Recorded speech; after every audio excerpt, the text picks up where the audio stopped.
Hi, welcome back to KiwaniTalk. KiwaniTalk is a public information program brought to you by the people from the Dearborn Kiwanis Club. And we are back, and we've been gone for a long time. And we hope you've noticed we missed being able to do our show. But because of COVID, because of all the things that have gone on, we have been unable to do it. We're now back. We've got a whole bunch of exciting things to talk about our program. My name is Gardner. I'm with you with one of my co-hosts, Ray Scoboria, and we're going to talk about COVID, as everybody's talked about, and KiwaniTalk, and the future, and the world in general. Ray, welcome to the show. Thank you, Gary. It's nice to be here. It is, and really nice to be here because I think in 2020, how many shows do we actually record all of last year? Maybe about 8 or 9 or 10 at the most. And normally we tape 4 shows a month. Yeah. And we do it at the facilities at WDHS at Dearborn High School, and they've been, over the years, they've been fantastic to us. They have. But COVID has shut down the schools. Sure, you couldn't go in the school. Nobody could go in the school, except teachers. I guess some of the teachers could, but. And that was problematic. But, you know, we understand, because with the whole nature. Then we had a backup. We would use some of the facilities at the Dearborn Administrative Center. What happened there? Couldn't go in there either. Nobody could go in there. We were basically locked out. And so we've been unable to do our show. And the history of the show, we've gone back. We are the longest running cable access television program in the world. And I will say continuously running, because we've been continuously running for 29 years. 29 years. We have, if Jane was here, we could tell us the number of shows we've had. It's about 1,250 shows. 1,250 shows, and we've been diligently changing. We've had different studios. We started out way back when. Over behind the main fire station over in there off of Greenfield. Rotunda and Greenfield. Yeah. Greenfield Rotunda. We were there for a number of years. Yeah. And that was with Cablevision. That's how long ago that was. That's right, a long time ago. And the history of cable access television, when cable first came out, the cable companies were required to provide cable access for the community. And Frank Bewick, who was the founder, he is the father, the grandfather, the great-grandfather of KiwaniTalk, took advantage of what did Frank do? Well, he created the name, for one thing. Right. He created the name KiwaniTalk. But he had the vision, too. Yeah, he had the vision. That's right. Good evening, and welcome to the third session of KiwaniTalk. This is a new series of programs that are being brought to you by the Dearborn Kiwanis Club of Dearborn, more correctly. This is a public service that we hope that you will appreciate. We know we appreciate and have fun bringing it to you. And what he would do is he would kind of put you into a show sort of on the spot. Right. He wanted that, that spontaneity. Unrehearsed spontaneity. It was certainly unrehearsed. Right. But Frank had the vision. Just like this show. Right, but Frank had the vision to get the grant. As a newspaper editor for the local paper, Frank would have access to multiple potential guests that would come on, and as Ray said, it was, you show up, and sometimes you would do a show. I would do 2 shows, 1 show, no shows, but it was spontaneity was the key, and I think it was kind of brilliant on Frank's part. Yeah, yeah. Now, and that was a technology when we're using the big cassette tapes. Yeah. And we have had our principal director over the years has been the only Ken McCollum. Ken McCollum. Who is here today. Ken is back here, and we are excited again to be back and seeing Ken. It's been Ken, good to see you again, back there in the sound booth. But it is good to be here and to be actually filming the show.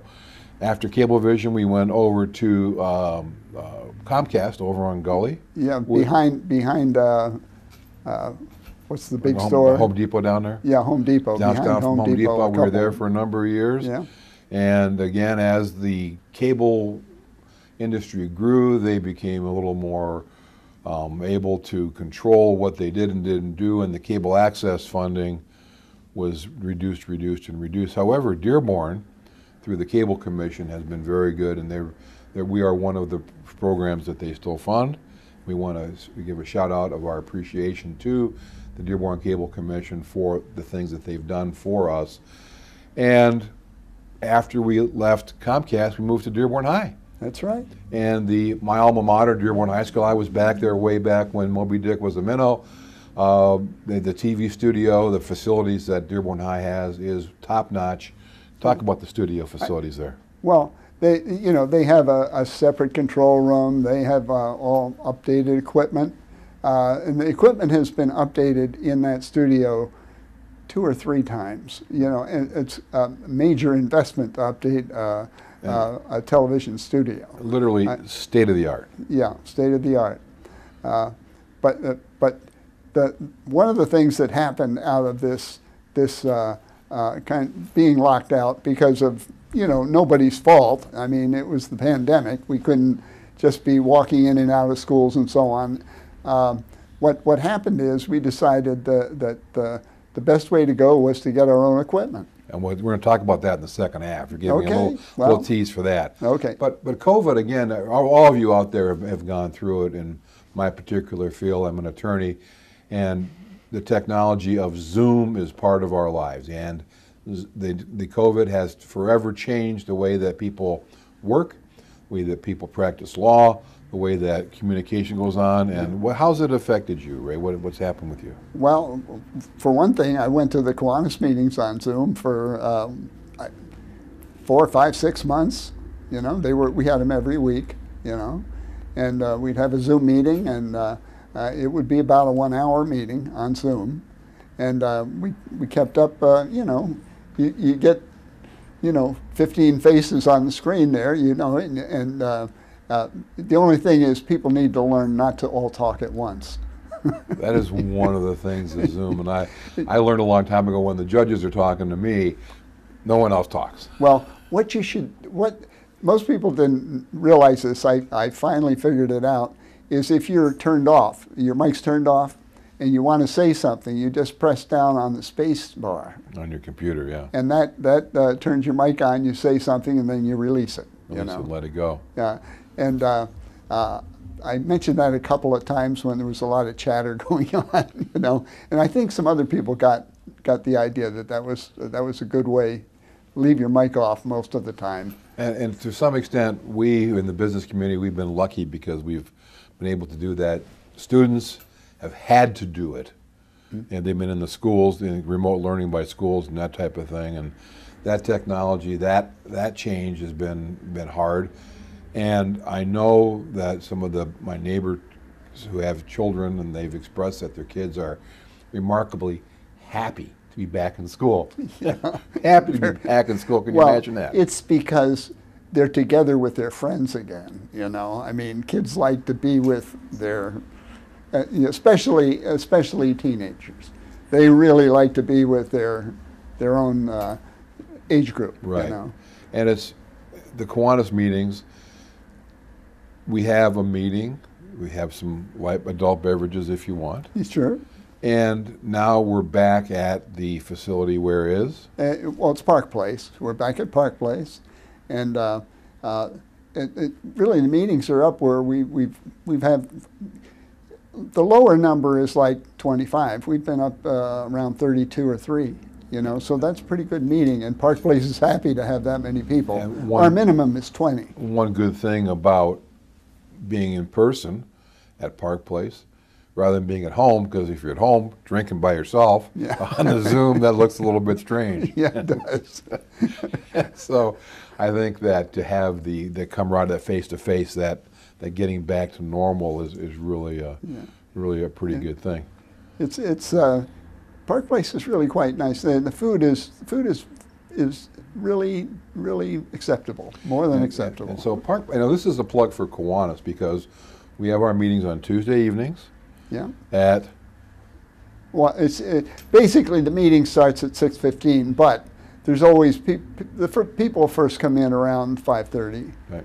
20 of 6, and they interact a little bit, chat, and A maybe go to the bar. A little pregame before the thing yeah, starts. that's right. Yeah. And then we have a meeting, and then some.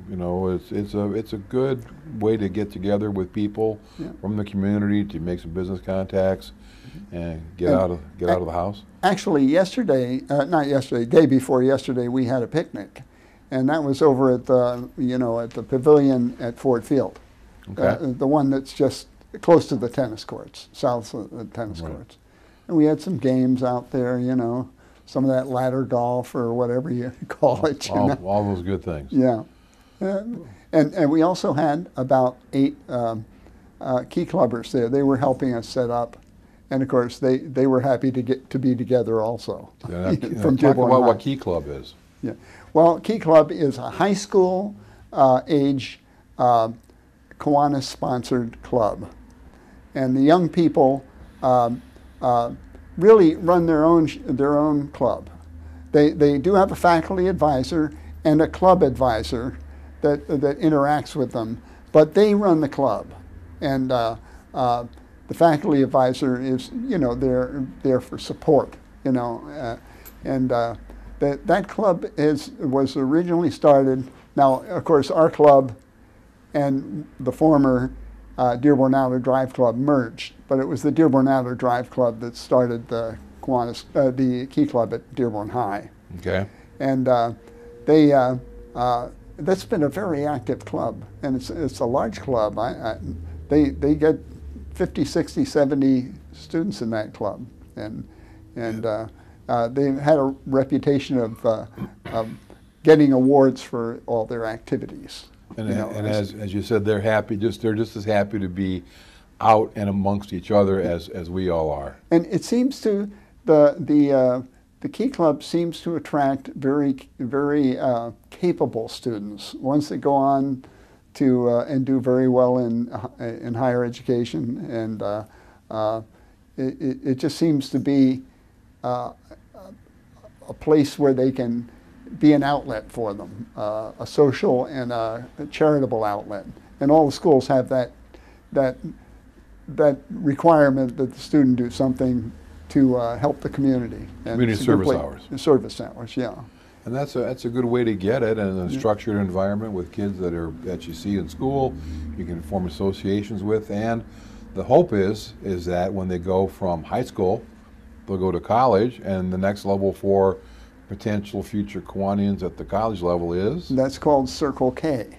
It's just a different name, but it operates in a similar way where possibly because of the college age, they're a little more independent, able to operate more on their own. I mean, they can, most of them can drive by then, that sort of thing, And so we do have a Circle K. We do sponsor a Circle K at U of M Dearborn, but because of the year being basically a Zoom, what's the word? I forget. The word that they use for, teaching that is not distance learning. Well, okay, that'll work. You can call it learning if you want, but I don't think it is. Virtual. It came back. So because it was virtual, they really didn't interact much this year, but they'll be more active next year. And so again, the hope is that students who start off in high school like the idea of Kiwanis. Explain what the idea of Kiwanis is too. Well, it's to serve, basically, to serve the community, I think, is a good way to describe it. And it's a social group that meets together and they enjoy each other's company, but they have a constant mission to do things that are helpful in the community, often for youth, possibly for older members of the community. But in any case, it's to serve the community. And our club, the Kiwanis Club of Dearborn, has two distinctions. One is this show, which is, again, the longest running cable access television program in the world. Mm-hmm. And perennially, means every year, where do we rank in peanut sales amongst Kiwanis worldwide? Well, I can't speak for last year because it was a disruptive year for peanut sales, but we have been the first in peanut sales for the majority of the years in the past, say 20 or 30 years. And we're the #1 peanut selling club in the entire world, and that is, and there are hundreds, thousands of Kiwanis clubs. Yes, there are. They don't all sell peanuts. They do different things to raise funds for their charitable. But we do that, and we're gonna continue talking about Kiwanis Club and what we do as part of our service for the community. After the break, we're going to talk more about the development of technology, talk about our exciting new equipment that we're using today for our reintroduction to Kiwanis to the world. I'm Gary Gardner. I'm with Ray Scoboria. We'll be right back after these words from Kiwanis. Don't go away.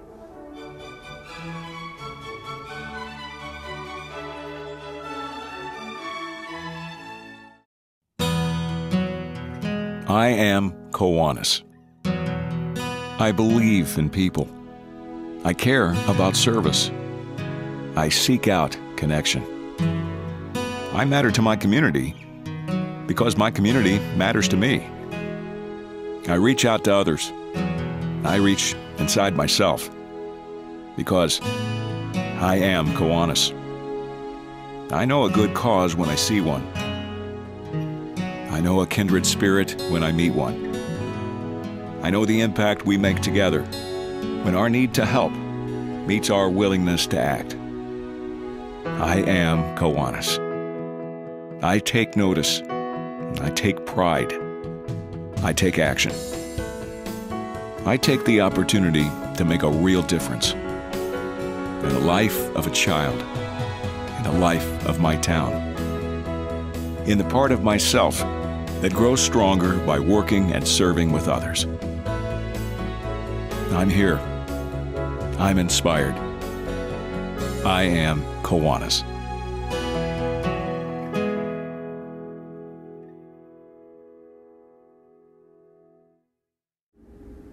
Welcome back to KiwaniTalk. I'm your host, Gary Gardner, with my co-host, Ray Scoboria. We're back in the saddle again, folks, and we're very happy to be here after a long hiatus. That's true. Too long a hiatus because of COVID. Everybody knows about that.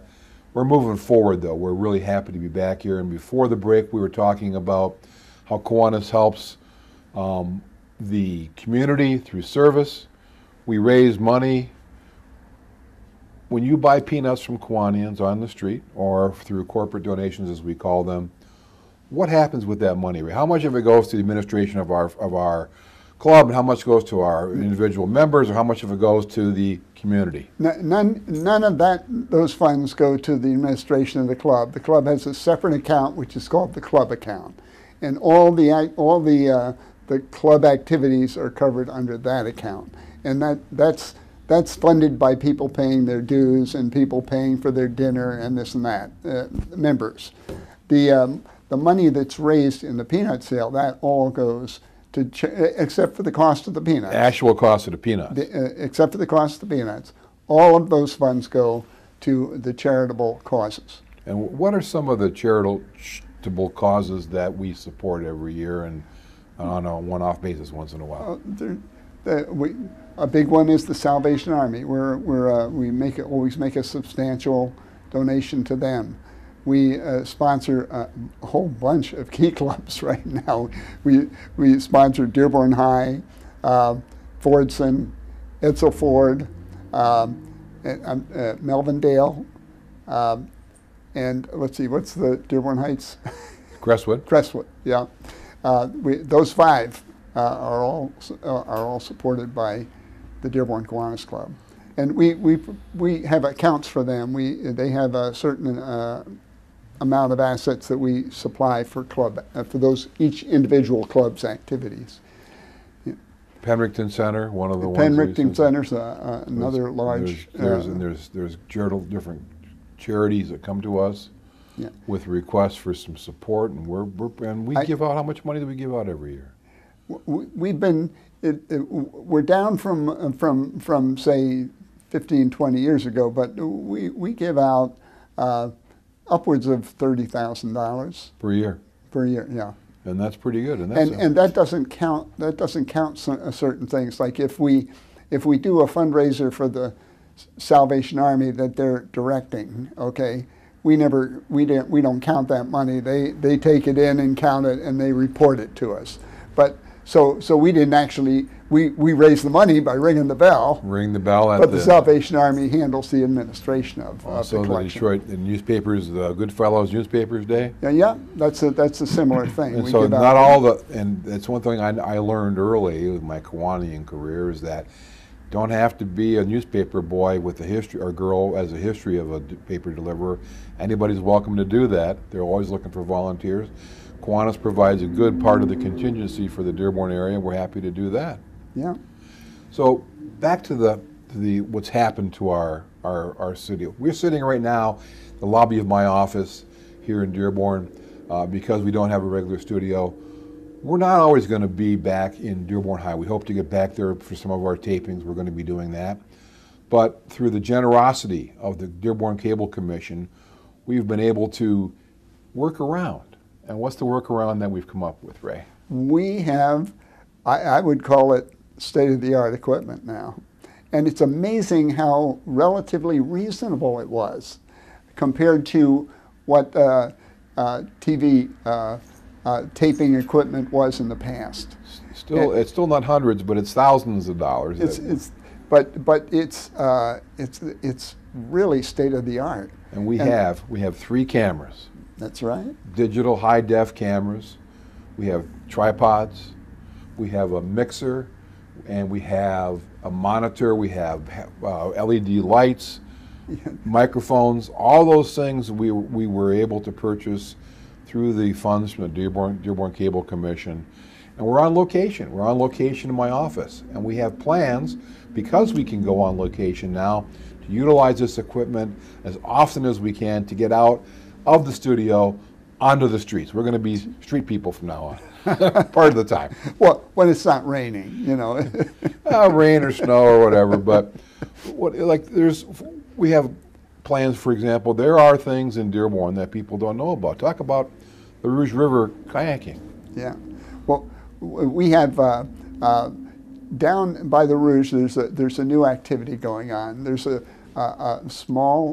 there's a group of young people, well actually 2 young people that I met, and they make canoes available so you can go out and cruise down the Rouge in a canoe. In fact, the way they do it is they said that probably the best route is to take you in a canoe over to the golf course.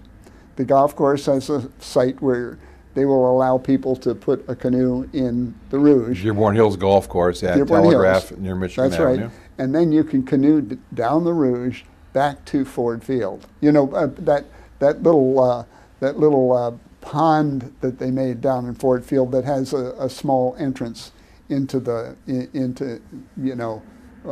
Rouge. They don't want to go the other way because there are rapids just below the bridge at Ford Field. You know, the one that goes. So, but the thing is that Rouge River is back. Yeah. To the point where I feel comfortable enough to take myself and my wife, if she'll come with me on the canoe, and go do that. So we plan on doing that. There's the Dearborn farm market they have downtown West Dearborn on Fridays. We're planning on being out there with our cameras, with the crew, with Kenny there in his portable studio, a little sound booth he brings with him. It's a bag he puts over his head, actually. And we're going to try to do that, to utilize this new technology, this equipment. And what else are we going to try to do? You put me on the spot. Businesses. If you have a business out there that has... That's right, there's some business. Has a roof, a lobby, electrical outlet we can plug our stuff into. We don't have to because we can't go battery. We'd love to come see you and do our show remote from there to promote Dearborn, all the things that are going on in Dearborn, and to be out there as part of the community. We'll make sure everybody knows what a volunteer-oriented business this is that allows us to do this in their lobby or whatever space is available. Right, but they can promote their business, and the gosh, I've forgotten what the website is or the email address. DearbornKiwanis.org, isn't it? Yeah, no, it's DearbornKiwanis.org. They're trying to restructure that a little bit, so I'm not sure exactly what's going on. What we're going to do And magically, for the virtue of magic of television, we're going to have the actual website and that you can contact us through to talk about that if you're interested. We're down to our last 3 minutes here, Ray. How excited are we to be back? We're very excited to be back.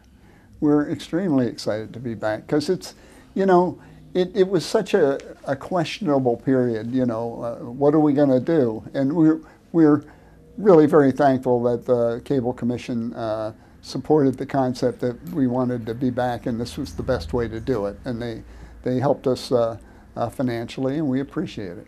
And it's not just us, it's the whole community, it's the state, it's the country, it's the world coming out of the COVID that is getting back on track, back in part of normal society.